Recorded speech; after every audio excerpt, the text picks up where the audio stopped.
Okay, how's it, everyone?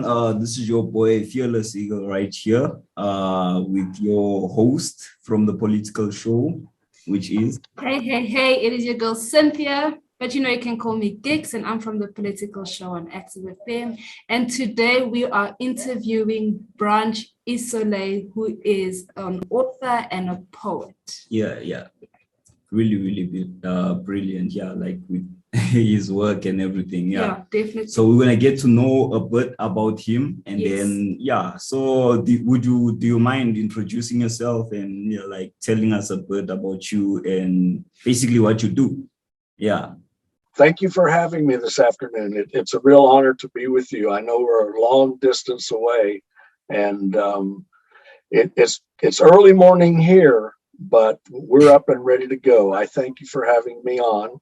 I'm an author and a poet. I've written 22 different books, some fiction, some nonfiction. Yes. I write about adult emotions and situations that everybody faces at some point in their life, and in their relationships. And so I try to share through the situation or the story plot and the characters, something that the reader can identify with in their own life or in the lives of people close to them, their families, their co-workers, their friends, so that if they're facing a difficult situation, it can help trigger, a way out to see that there is a solution and there is a remedy. And I'm not the only one that's experiencing this. So that's sort of the gist and the gender of my work. Okay. Oh, that's awesome. Yeah. So you spoke about the fact that you write based off what people experience, so that we know that we're not alone, especially the adults and stuff like that. Does it have to do with your upbringing? So obviously we read about you. It says that you were born in Japan and you traveled a lot, and you experienced a whole lot of different environments and stuff. So is it part of when you in your writing, you bring that in? Has it been like a focus in terms of the things that you've experienced? Wow, that's a great question, because I don't write stories about myself so much. I'm just like everyone, my background and my experiences growing up certainly have an influence on the things that I believe and my perceptions of the world. Yeah. But in my case, I believe that everybody has a talent, a God-given talent. Yeah. And in my case, I am able to, I'm a great observer of people and situations. So, like if I go to a cafe or a coffee house and I'm sitting there, I watch the people around me and I listen to the conversations that they're having that I can hear. And it's interesting when you watch people or hear what they're talking about. They're generally talking about issues or problems, in their life. And when they're with their friends, they're likely to divulge a lot of information, personal information that they wouldn't ordinarily tell a stranger, obviously. So as I watch people's behavior and their movements, and I listen to the conversations, it often gives me, a trigger for a story or an idea for a story. And so that's what I do is I look and listen to the world around me and see if there's a story there. And then I go back and I sit down and flesh out the story based on what I've seen or heard. And it's interesting, as humans, our behavior, we behave in patterns, and our behaviors are pretty common among all peoples in all cultures. So the things that we experience, here in the United States or in Canada or in South Africa are always pretty similar. The exact situation may be different, but the underlying theme or the underlying life lesson is generally follows that pattern. Sure. Yeah. That's really awesome. And in terms of like the books that you bring out and stuff, I see that you categorize them in 4 genres. Starting off with spiritual, with the whole spiritual thing. You have the erotica, you have your 4 genres and stuff. Do you want to explain each genre and what your thought behind them was when you were writing these short stories and poems? Sure. The 4 genres are spiritual grounding and spiritual growth. So spirituality. The second one is basically fiction stories, what I call poetic prose. That's the majority of the books are short stories and poems, about life. And then I've got my one about becoming an author, what the path to authorship for aspiring authors and writers who have a story and they want to get it down on paper and try and get it published.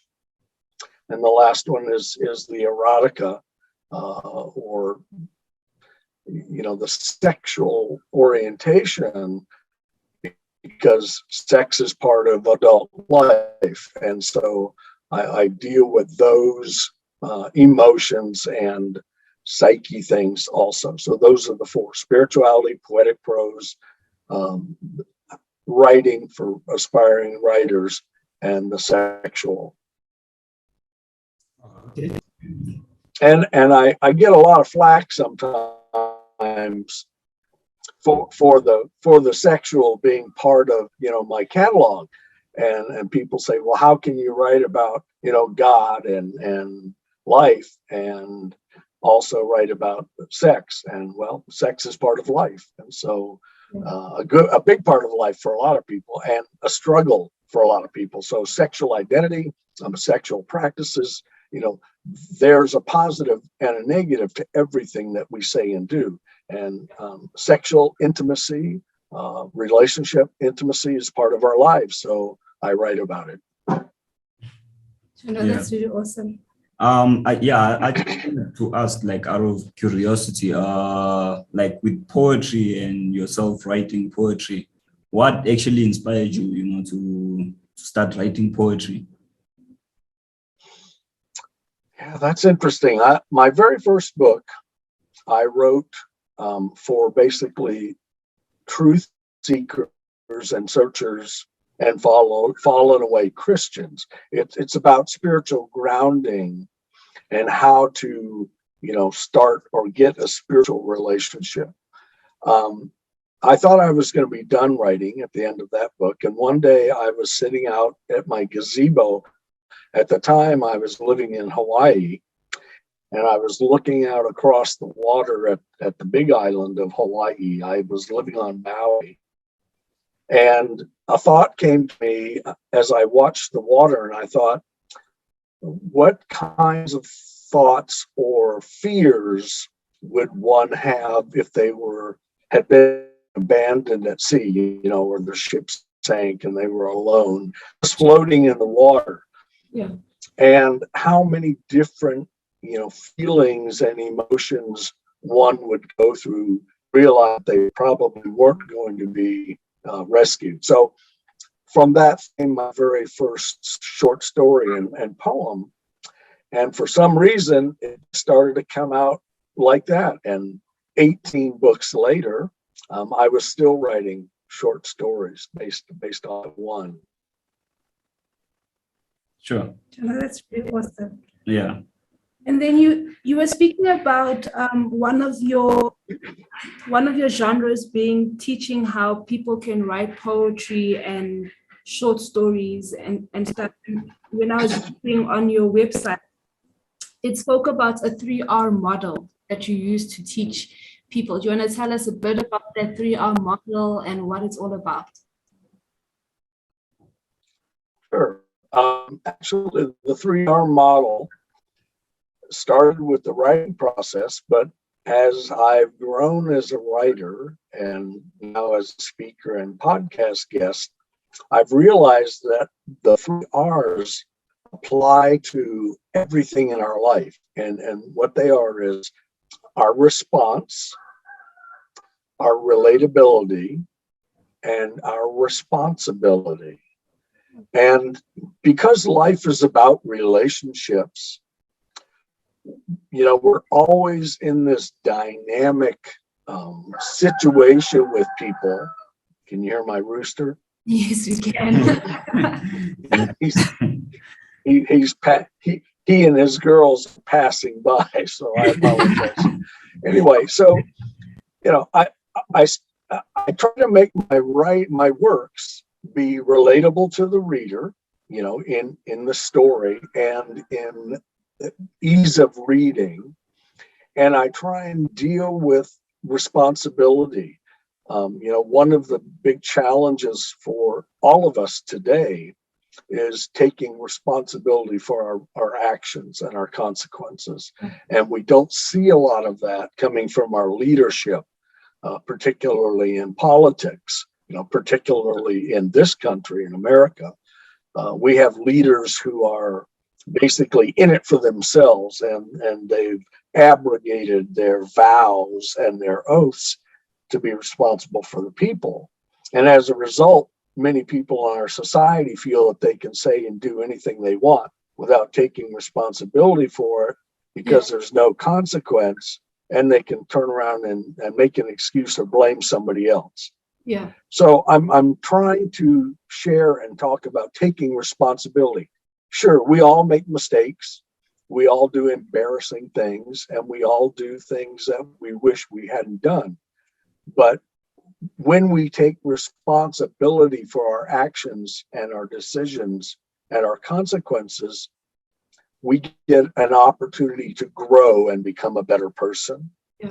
So, that's what they are. It's relatable, response, and taking responsibility.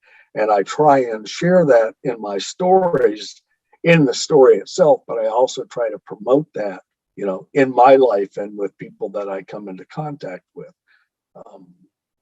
That's the basic foundation of how we get along with each other. Yeah. Sure. That's really powerful. I love the fact that you brought in politics, because I'm part of the political show, so anything to do with politics, interests me.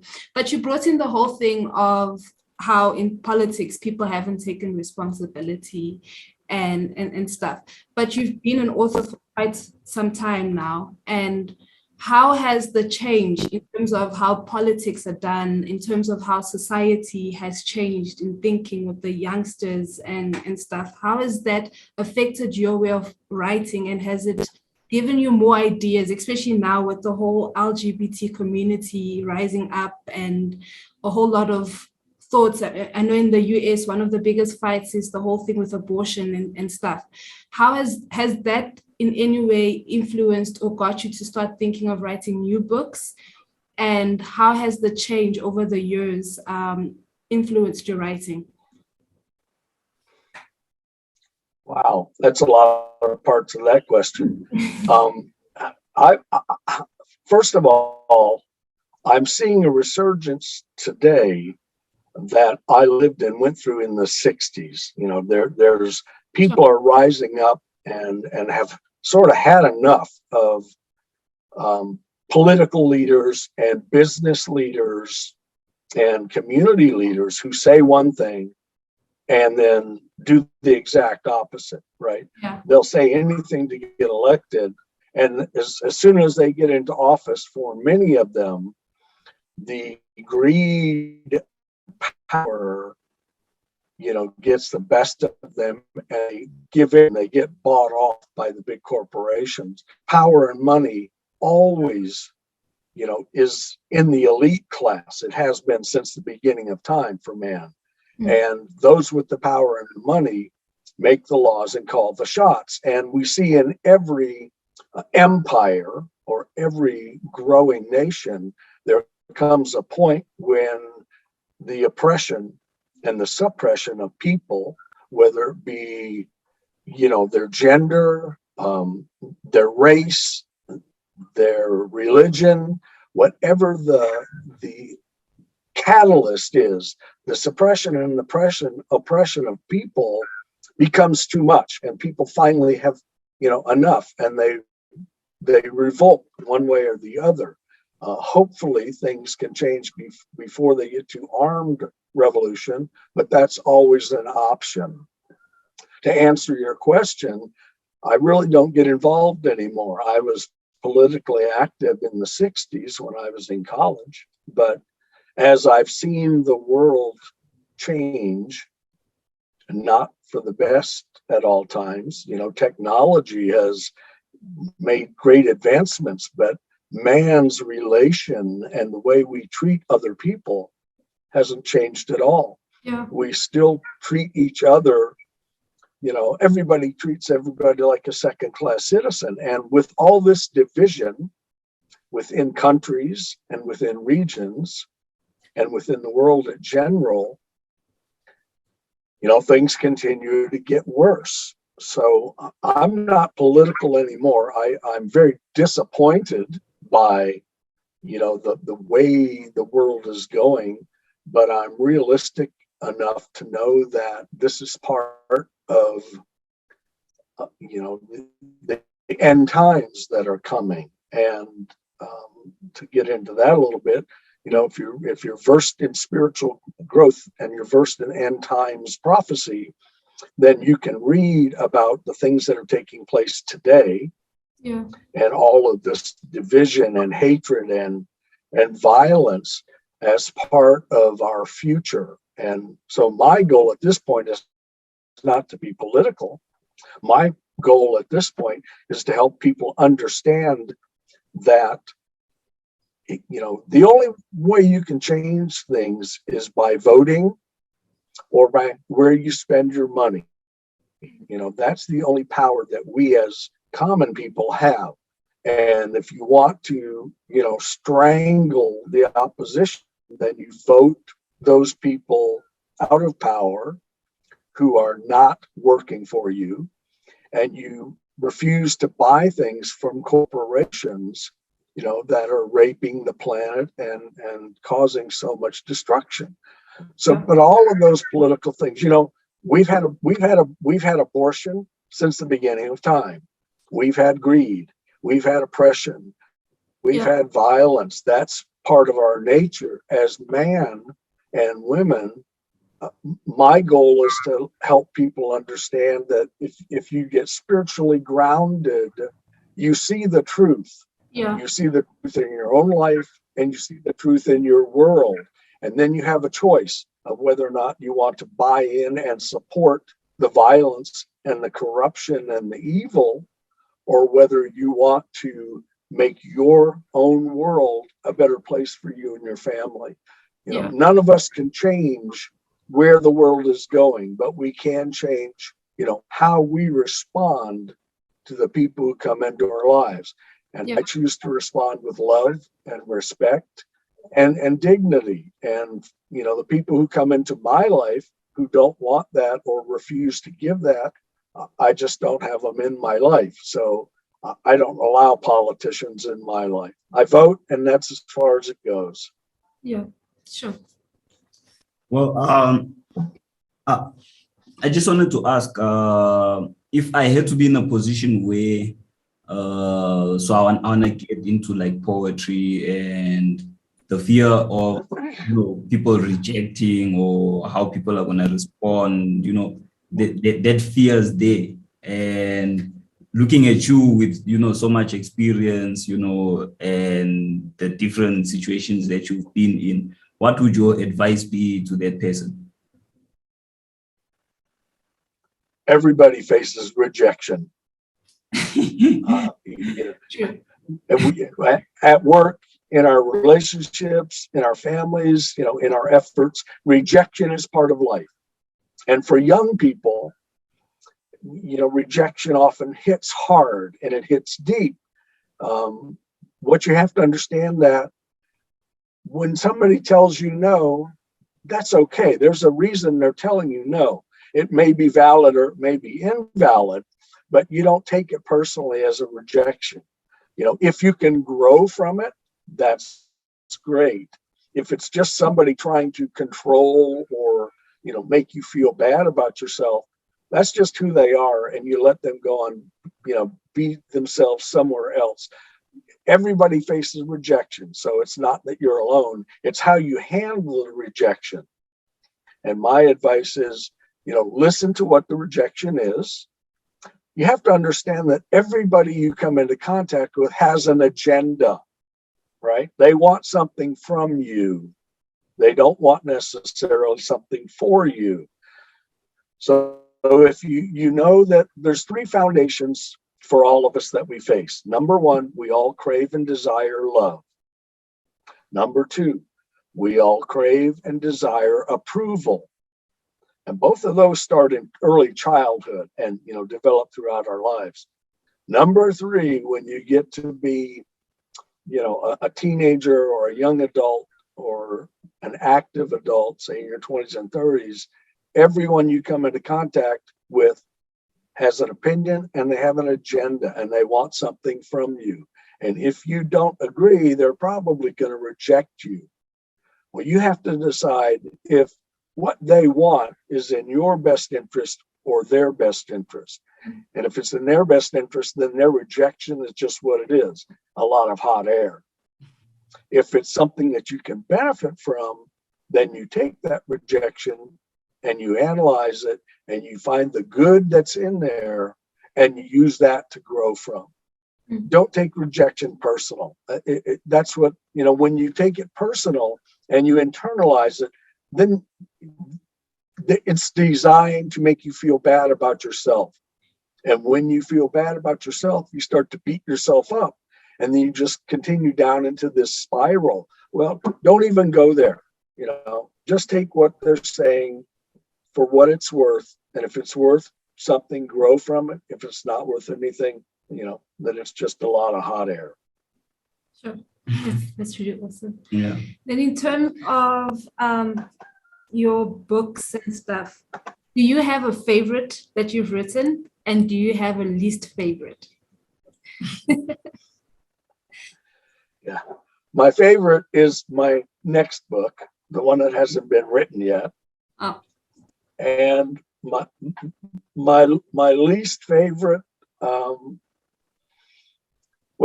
there's something I like about all of them, and there's something that I wish I had done different with all of them.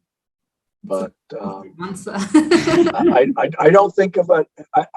I don't think of it in terms of least favorite. I just try to continue to grow as a writer and as a person, so that every book has something in there for the reader, no matter who they are, or what their age, or what their gender, or what their beliefs. That's why all of the books have different subject matter in them. There's a story for somebody in there. And I get a lot of comments of people that say, well, I really love your work. And then I get comments that say, I really don't like your work.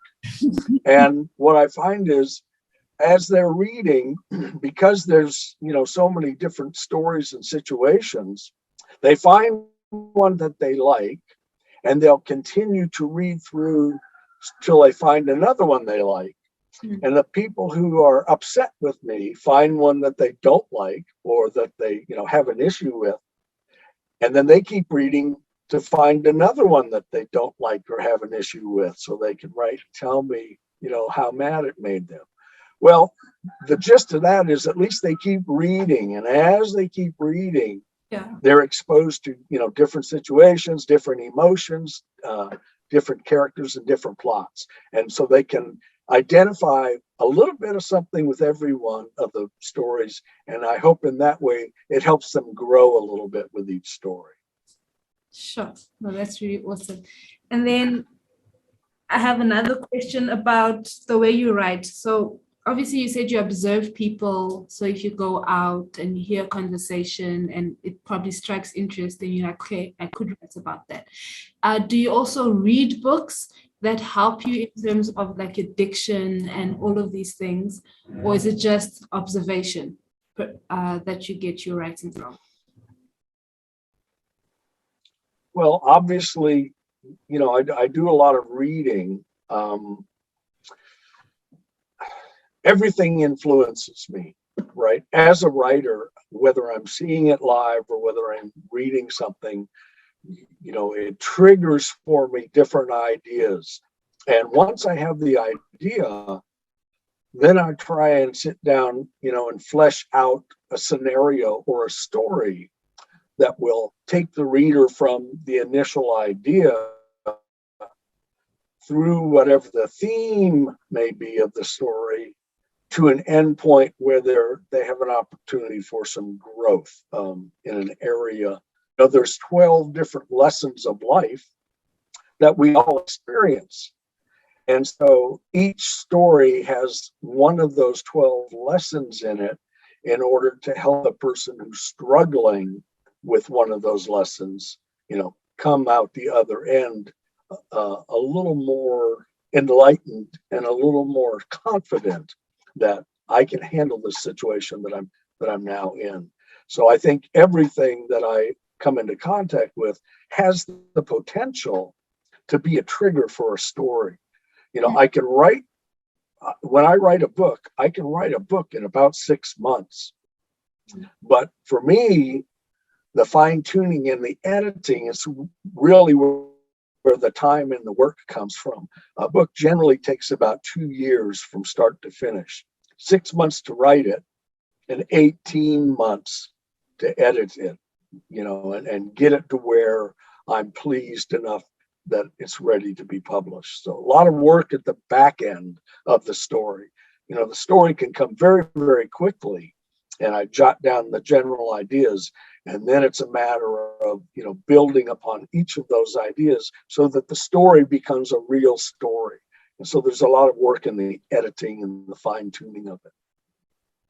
Sure, that's really awesome. So from my side, I have a question in mind. When I examine a lot of your artists, poets, a lot of people who they produce content that actually influences many individuals. You get some that do it as a coping mechanism for them, and then whoever that's in that situation that they gets attached to them and either listens to their songs or reads their poetry because they get relate. And looking at that whole thing, one thing that I've seen, you get situations where individuals, they don't know why they're doing what they're doing. And obviously, like I said, for some people, it's to cope. As a poet, what would your advice be to a person who wants to write poetry with responsibility attached to it? Because you did mention, the whole responsibility aspect of it. What a great question. Beginning writers, no matter who they are, but particularly poets, tend to write about themselves and their own experiences. This is particularly true with young poets. Someone once said that writers write about what they know. And so as a writer, as a beginning writer or a young writer, we tend to express our emotions and our feelings and our experiences as our story, right? And everybody's got a story to tell. So everybody's a writer. Some of us actually sit down and, are vulnerable enough to tell those stories. So you find a lot of beginning writers or a lot of young writers write about themselves and their experiences. And this is very natural. It's sort of like musicians who start out, doing cover of other people's work. So that's how you learn. You learn the techniques and you learn the process and you learn what works for you and what doesn't work, whether it's music or art or writing. We have to start at the beginning. So we basically write about ourselves and our experiences, and we steal from other people, from other writers, from other artists, from other musicians, or we borrow, let's say. And if you continue in the arts, music, art, writing, whatever it might be, where your talent is, you start to grow as an artist and you start to step outside of yourself and recognize that things are going on around you with the people in your lives. And this is the great thing about the arts is you can experience something that you see or hear somebody else going through and explaining without having to do it yourself, right? It's learning vicariously. It means I don't have to drive drunk to understand that the consequences of driving drunk are bad or can be bad. So in that case, we start out, and if we continue and we keep growing, like I said, then we step outside ourselves and our world starts to become bigger, and we write or we produce music about things that apply to, the world in general or our community. But we step outside of ourselves, and that's the key. And for me, you'll notice that the only selections that I write that are first person with me as the character are the ones that are in the sexual stories. And that's because what I'm trying to do, I write as my pen name is the voyeuristic poet.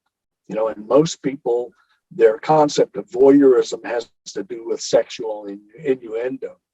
For me, it's a little different. I see it as being the voyeur of looking outside of my world and seeing how it applies to me in my world. So that's the voyeur part. But because most people think of voyeurism as a sexual thing, my sexual stories, I write first person with me as the narrator or the subject, so that the reader then becomes the voyeur.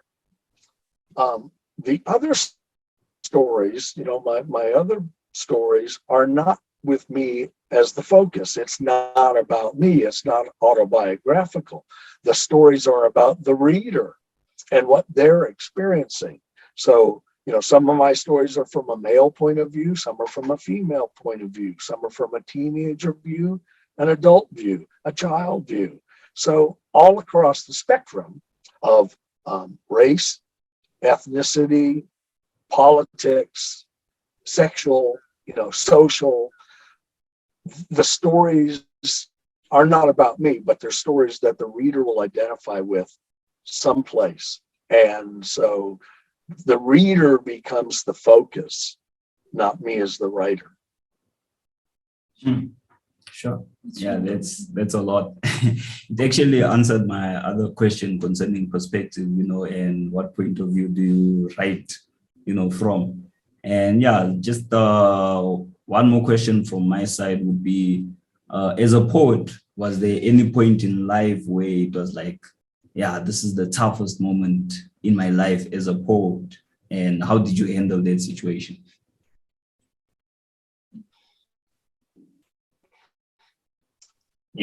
Everyone makes choices that have consequences that are hard to live with at point in their life.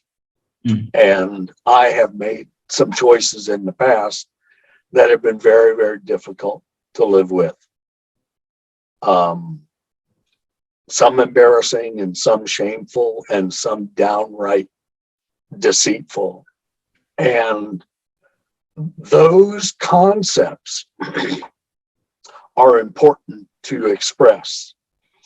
So yes, there are stories that deal with, shame and embarrassment and bad choices or poor or inappropriate choices. But again, they're not the focal point by intention. When I observe a situation that triggers an idea, if I can draw upon some past, decision that went wrong or wasn't in my best interest, then that can influence the story. Sure. And then my last question is there an upcoming book? Is there an upcoming short story? Yes, I have an upcoming book. It's interesting because when I was traveling, when I moved from Hawaii back to the United States, back to the mainland, I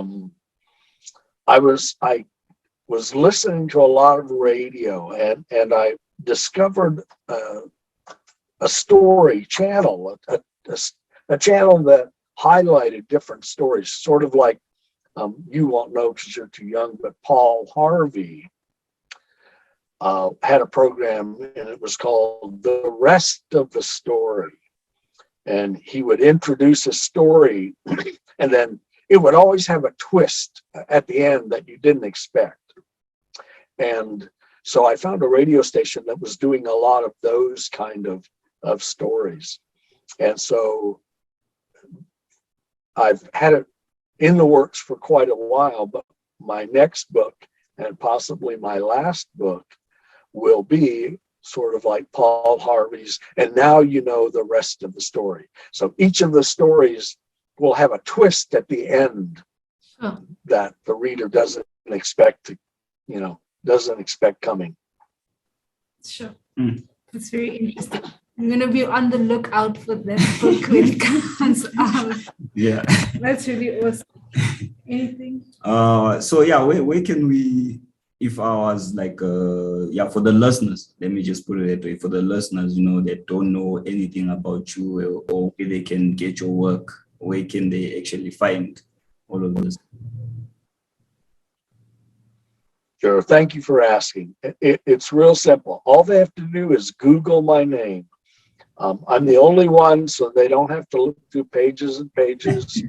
If you Google my name, Branch, like a tree, and then Isole, it'll come right out, and it has links to interviews and my website and my books and my YouTube channel.